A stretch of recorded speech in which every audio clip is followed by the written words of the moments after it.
When I walked into the house after a brutal 12-hour shift at the hospital, the last thing I expected to find was silence.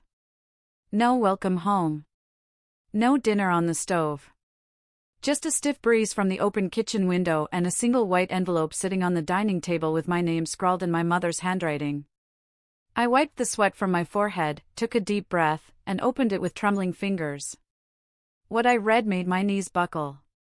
You don't deserve these trips, Olivia. You've always been too boring for paradise. Send us more money when you can. Attached were printouts of Instagram photos. My own mother and sister, Claire, posing on a yacht in Maui. Another one, them at a 5-star resort, holding wine glasses and laughing, the caption smug, "Thanks to Olivia, our silent investor," face with tears of joy. I just stood there, staring at the paper like it had personally slapped me. I didn't even realize I had dropped my bag on the floor. My heart started pounding, not from exhaustion, but from betrayal. All this time, I'd believed they were being modest with spending, that the money from my late father's inheritance was being saved for something meaningful. Dad had trusted me to manage it after he passed, but I'd handed over temporary control to them because my hospital schedule was a mess. I thought it would make things easier. It was supposed to be for emergencies, for support, for the family. Not luxury trips. Not spa days. Not island cocktails with tiny umbrellas. I felt like I couldn't breathe. Like the air had been punched out of me. In one photo, they were standing in front of a sign that read, "Coming soon, Seabreeze Cafe by Claire." I blinked. What? A restaurant? They were building a whole new life, with my money? And I was just the ATM in scrubs, apparently too boring for paradise. I sank into the chair, the letter crumpling in my hand. I thought about all the nights I'd slept on the hospital cot, skipping meals to save time, taking overtime to cover bills, thinking I was helping my family get back on their feet. Meanwhile, they were sipping champagne on a beach. And that line, "You don't deserve these trips." It kept echoing in my head. Over and over. Until the anger started rising in my chest like lava. I didn't cry. I didn't scream. I stood up, walked to the bookshelf, pulled out a dusty binder with legal documents from Dad's estate, and stared at the line that read, "Primary beneficiary, Olivia Grace Walker." I whispered to myself, "Let's see who deserves what now." 3 hours later, I was sitting at a police precinct downtown. The officer across the table looked skeptical at first, until I showed him the pictures, the statements, and that smug little note. He leaned back in his chair and said, "Ma'am, I think you've got a solid case." And just like that, the betrayal became something else entirely, a mission. The next morning, after barely sleeping a wink, I couldn't shake the feeling of betrayal that had settled deep in my chest. It felt like someone had taken a heavy rock and dropped it on me. I tried to focus on my shift at the hospital, but the thought of my mother and Claire, living it up in Hawaii with my money, kept creeping into my mind. I worked in the ICU, so I was used to handling high-stress situations, patients, families, everything, but this? This felt personal. I was supposed to be the one they turned to, the one they trusted. Yet here they were, laughing and toasting with strangers on my inheritance. The thought made me sick to my stomach. I wanted to confront them right then and there, but I knew better. My mother had always been the one with the silver tongue, able to manipulate people with just a few well-chosen words. Claire? She was the golden child, the one who always had everything handed to her without ever lifting a finger. I was the one who worked double shifts, barely making time for a life outside of the hospital. And now, they were taking my money and calling me boring. The next few days passed in a blur of hospital gowns and beeping machines, but in the back of my mind, I was formulating a plan. I couldn't just let this slide. This wasn't just about money, it was about respect. It was about justice. And it was time I took control of the situation. The more I thought about it, the clearer my plan became. I wasn't just going to march in there, make a scene, and get nothing in return. No, this was going to be different. This was going to be calculated. Smart. I needed leverage. And I knew exactly how to get it. I had the legal documents, and I knew my way around them. My father had always been meticulous when it came to his estate, everything was in order, and I was the primary beneficiary. If they thought they could take advantage of me, they were in for a rude awakening. I had the law on my side. I also knew Claire was opening that restaurant in Hawaii. It wasn't just some little dream they were chasing, it was a real business venture. A restaurant. And that meant it would be subject to inspection, taxes, and permits. There were loopholes in every business deal, and I was going to find them. I wasn't just going to take their money back, I was going to expose their lies. But I needed more. I needed to hit them where it would hurt. Not just financially, but emotionally. Because if there was one thing I had learned over the years, it was that my mother and sister couldn't stand the idea of losing control. They were used to being the ones in charge. And they were about to learn what happens when you mess with the wrong person. With a quiet determination, I called a lawyer I knew through work, a no-nonsense woman who had handled a few of the hospital's malpractice cases. I knew she'd understand how to play the game. The phone rang. I took a deep breath. Hi, Jennifer? I need your help with something. By the time I met with Jennifer, I was feeling a mix of dread and determination. I didn't want to be that person, the one who holds grudges and plots revenge. But there was no ignoring it anymore. My family had crossed a line, and I was done being the quiet, hardworking daughter who stayed in the background. I was done being invisible. Jennifer was sharp, confident, and surprisingly empathetic. She didn't waste any time asking unnecessary questions. Instead, she listened to my story, glanced over the paperwork I had brought, and then leaned back in her chair, her eyes narrowing with interest. Olivia, she began, her voice steady but filled with conviction, you have a solid case here. It's not just about the inheritance, it's about the manipulation, the breach of trust. Your mother and sister were relying on your good nature, and now they've crossed the line. She tapped the pen on her desk, a signal that she was already formulating a plan in her mind. I think it's time for you to take control of this. You've got leverage. You've got the law on your side. And I can help you make sure they feel the consequences. I nodded, feeling a little lighter already. For the first time in weeks, I felt like I wasn't fighting this alone. I wasn't just some helpless pawn in their game, I was Olivia Grace Walker, the woman who was about to take back what was rightfully hers. Jennifer spent the next hour outlining a strategy. It wasn't just about getting my money back, it was about making sure my mother and Claire faced the consequences for their actions. Jennifer suggested we go after their business venture first. The restaurant in Hawaii was a public record, and with the right legal maneuvers, we could expose the mismanagement, the lack of proper permits, and their failure to adhere to the terms of the inheritance. If I played my cards right, we could put a stop to it before they ever opened. You don't want to just take their money, Olivia, Jennifer said. You want them to regret ever thinking they could get away with this. That hit me hard. It wasn't just about the money. It wasn't even about the trips or the betrayal. It was about the fact that they thought they could walk all over me without consequences. I'd spent my entire life trying to keep the peace, trying to be the good daughter, the one who didn't rock the boat. But now, I was going to make sure they understood exactly who they were dealing with. The more Jennifer talked, the more I realized how much I had underestimated my own power. It wasn't just about being the primary beneficiary of my father's estate. It was about my position in this world, my education, my career, and the fact that I was no longer going to let anyone take advantage of me. It was time to take control. As we wrapped up the meeting, Jennifer looked me straight in the eye. Olivia, you're not just getting revenge. You're reclaiming your life. And I'll be here every step of the way.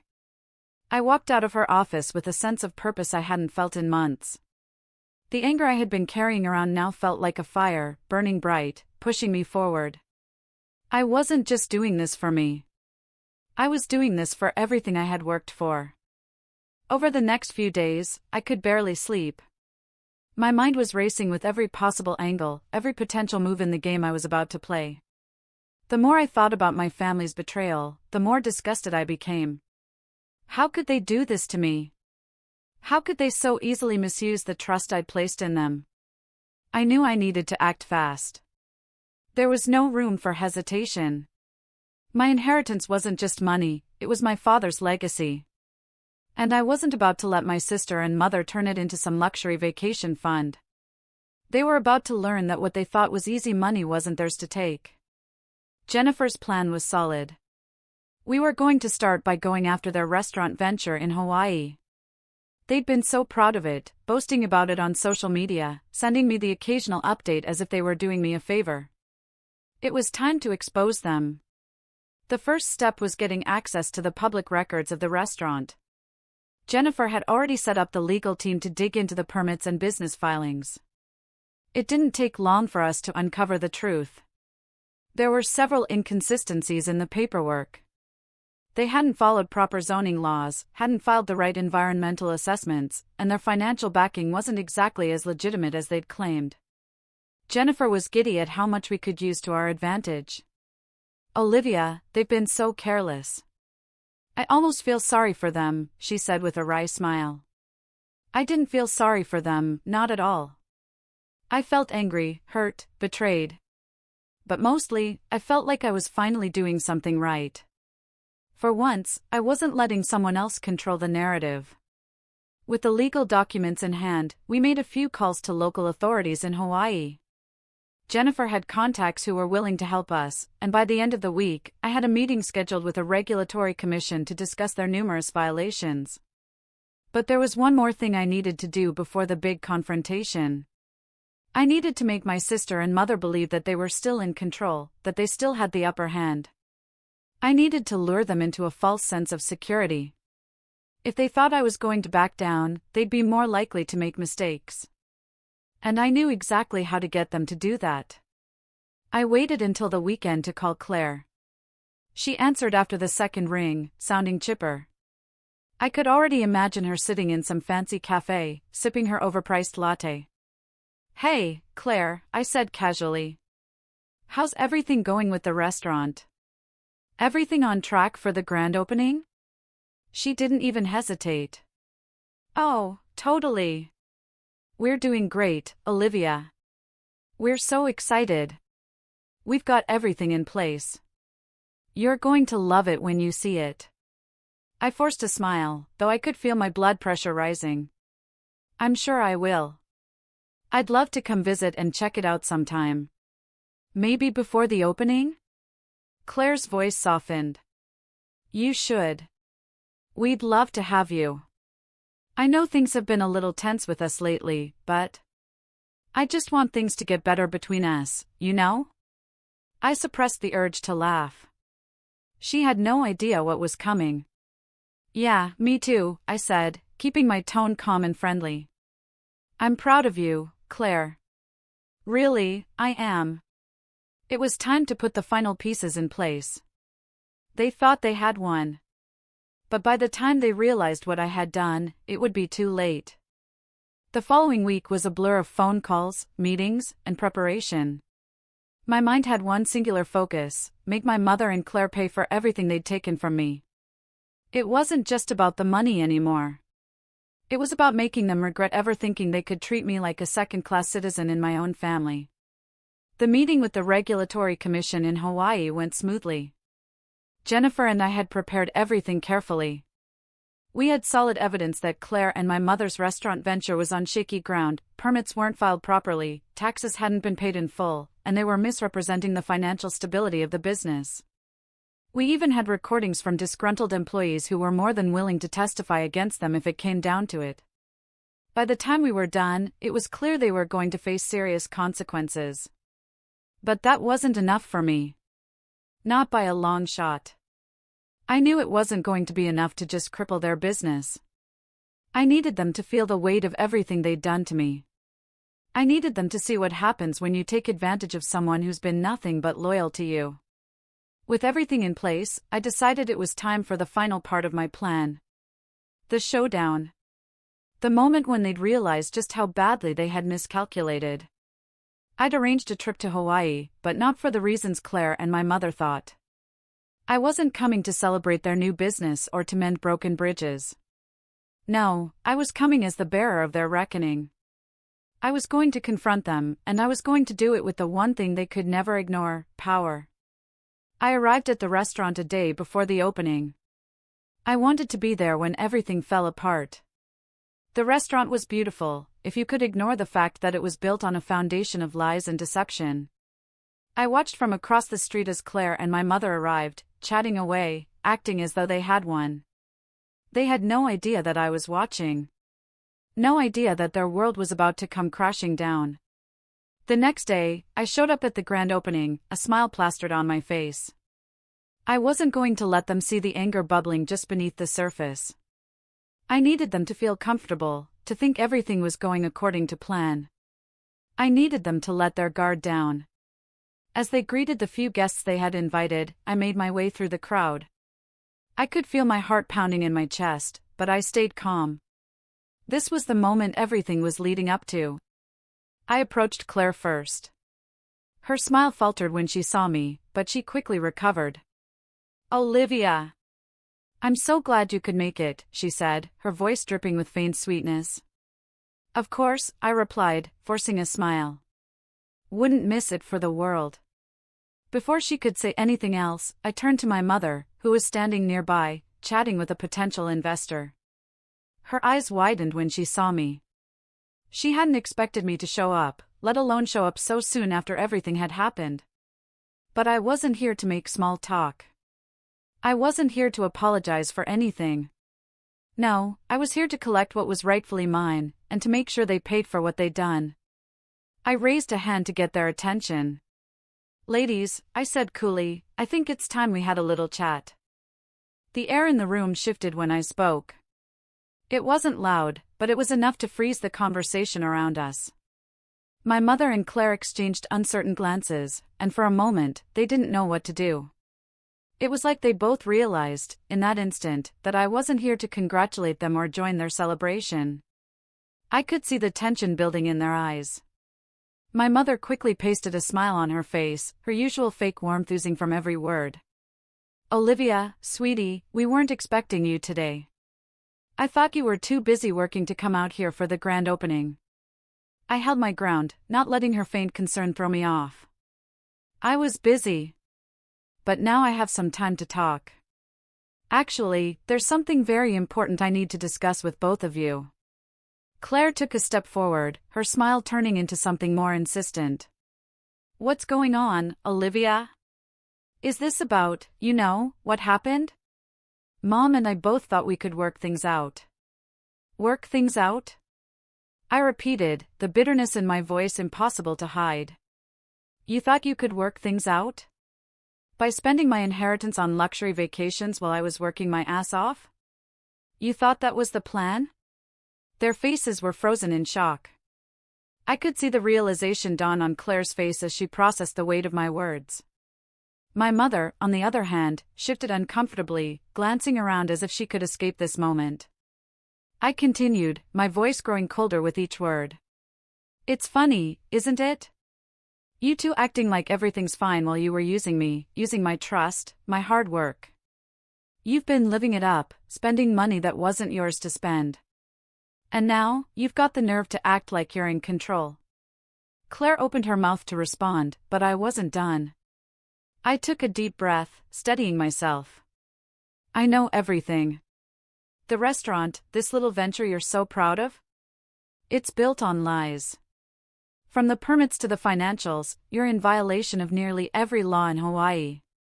I've got the proof, and I've already filed complaints with the local authorities.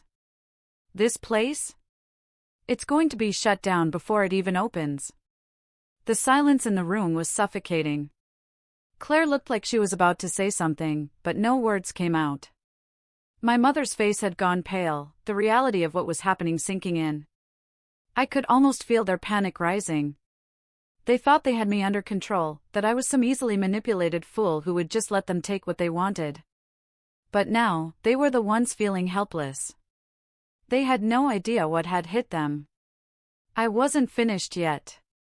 "And that's not all," I said, lowering my voice so only they could hear. "I've also spoken with the investors you were trying to woo. They're pulling out, too. You're done, both of you. The look of shock on my mother's face was priceless. She stumbled back, her hands shaking slightly. "Olivia, please," she begged, her voice cracking. "You can't do this. This is our dream. This is everything we've worked for." I leaned in closer, my voice cold and calculated. "Everything you've worked for?" "No, Mom. This is everything you've stolen from me." The finality in my voice left no room for argument. They had no power here. I had control now. "I'm not done yet," I added, before turning toward the exit. "This is just the beginning." As I walked toward the exit, the sound of my footsteps echoed in the silence of the room. Behind me, I could hear Claire and my mother scrambling. I didn't need to turn around to know that they were panicking. This was it. The consequences were real, and there was no escaping the fallout now. I reached the door, and just before stepping outside, I turned back one last time. Claire was already on the phone, her face a mix of anger and desperation, while my mother stood motionless, her hands clenched into tight fists at her sides. "I hope you're ready for what comes next," I called out to them, my voice steady, though my insides were roiling with anticipation. "You thought you could play me for a fool, but I'm not the one to be underestimated." With that, I stepped outside into the warm Hawaiian air, feeling the weight of the moment settle in. My heart pounded in my chest, but there was something else now, relief. I had finally taken back control. For the first time in years, I wasn't the one being manipulated or treated like a doormat. But I knew it wasn't over yet. They were going to try to salvage whatever they could. They always did. My mother and Claire had spent their whole lives getting out of tight situations. But this time, there was no escape. The authorities would be on them soon enough, and no amount of pleading or promises would save their precious restaurant from crumbling under the weight of their lies. I got into my car and made my way back to the hotel, my mind already turning to the next phase of my plan. This wasn't just about taking away their business, it was about taking back everything they had taken from me. The money, the trust, the respect. I was going to make sure they knew what it felt like to lose everything. The hotel room was quiet as I sat down, reviewing everything I'd accomplished so far. I had filed the complaints, reached out to the investors, and made sure the authorities were on my side. The restaurant would be shut down. But I still had one last thing to do. I opened my phone and dialed a number. "Jennifer," I said, my voice calm but full of purpose. "It's time." Jennifer, who had been instrumental in gathering the evidence and making sure my plan was airtight, picked up on the first ring. "I'm ready. The authorities are prepped, and I've got the team in place. It'll be official tomorrow. You've done it, Olivia. They won't know what hit them." I leaned back in my chair, a satisfied smile tugging at my lips. "Good. Tomorrow's the day. Let's make sure they never forget who they crossed." The next day came quickly. By the time I made my way back to the restaurant, the atmosphere was different. The reality of the situation had hit. The once cheerful employees were now visibly anxious, glancing nervously at the door as if expecting the worst. My mother and Claire were nowhere to be seen, but their absence spoke volumes. Just as I suspected, they had tried to salvage the situation by scrambling for last-minute negotiations and plans. But it was too late. I had already won. The final blow came when the police arrived, their presence a silent but undeniable testament to my victory. The officers moved through the space like professionals, their movements deliberate, and my heart swelled with triumph as I watched them walk toward the back office where Claire and my mother had been holed up, trying to formulate their escape. As the police officers led my mother and Claire out, the weight of it all hit me. For years, they had manipulated and controlled my life, but now, they were the ones being escorted away. Their faces, pale with shock, told the whole story. They never saw it coming. Claire, always so confident in her ability to get away with anything, stood frozen. My mother, who had always been so calculating, looked like a woman who had just seen her empire crumble. I didn't need to say a word. The defeat was written all over their faces. I watched as they were loaded into separate police cars, their luxurious restaurant and stolen wealth now worthless. Everything they had taken from me, my inheritance, my trust, was slipping through their fingers. I had won, not just financially, but emotionally. They had underestimated me, and now they were paying the price. As I stood there, the satisfaction of it all washed over me. The restaurant would close, their schemes exposed, and I would finally have what was rightfully mine. But more importantly, I had taken back my power, my self-respect, and my peace of mind. Walking away from the scene, I felt lighter. I had reclaimed my life, and with that, I knew I was stronger than ever before. They had lost everything. But for me, this was just the beginning of a new chapter.